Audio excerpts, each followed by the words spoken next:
কত লক্ষ মুসলমানের উপরে কোরবানি ওয়াজিব, এলাকায় কোরবানি হয়, এটা বড় কথা না। যতজনের উপরে কোরবানি ওয়াজিব ততজন দিচ্ছে কিনা এটা দেখার বিষয়, এটা দেখার বিষয়। ছেলে বিদেশ থাকে, দুই ছেলে, এক ছেলে ঢাকা শহরে থাকে, মনে করেন তিন ছেলে, বাপের জমি জমা ব্যাংক ব্যালেন্স আছে, মায়ের স্বর্ণ গহনা এবং মার কাছেও জমা টাকা আছে, তাইলে এখানে কোরবানি ওয়াজিব হইল প্রায় 5 জনের।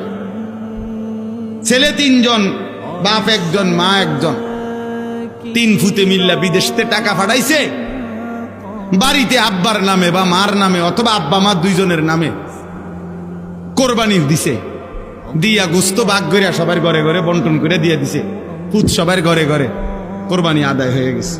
এটা নিয়ে কোরবানি, সবাই মিল্লা বুঝি গোস্ত খানার ব্যবস্থা করা, এর নাম নিয়ে কোরবানি।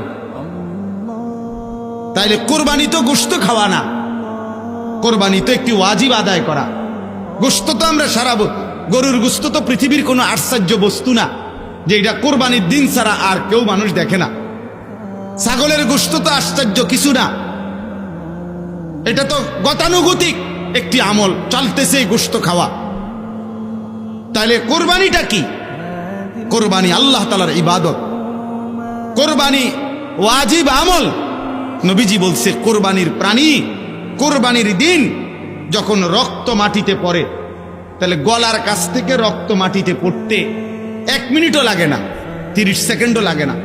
ওয়া ইন্নাদ দামা লা ইয়াকাউ মিনাল্লাহি বিমাকানিন ক্বাবলা আন ইয়াকা মিনাল আরদ। নবীজি বলেন কোরবানির দিন কোরবানির প্রাণীর রক্ত জমিনে পড়বার আগে আগেই আল্লাহ তাআলার আরশে মালিকের কাছে পৌঁছে যায়। এই জন্য কোরবান শব্দের অর্থ কি? নৈকট্য হাসিল করা। বান্দা এই পশু জবাইয়ের মাধ্যমে 30 সেকেন্ডে 20 সেকেন্ডে রক্ত মাটিতে পড়বার আগেই আল্লাহর কোরব, আল্লাহর নৈকট্য হাসিল করে ফেলে। এই জন্য এই ইবাদতটাকে কোরবান বলে।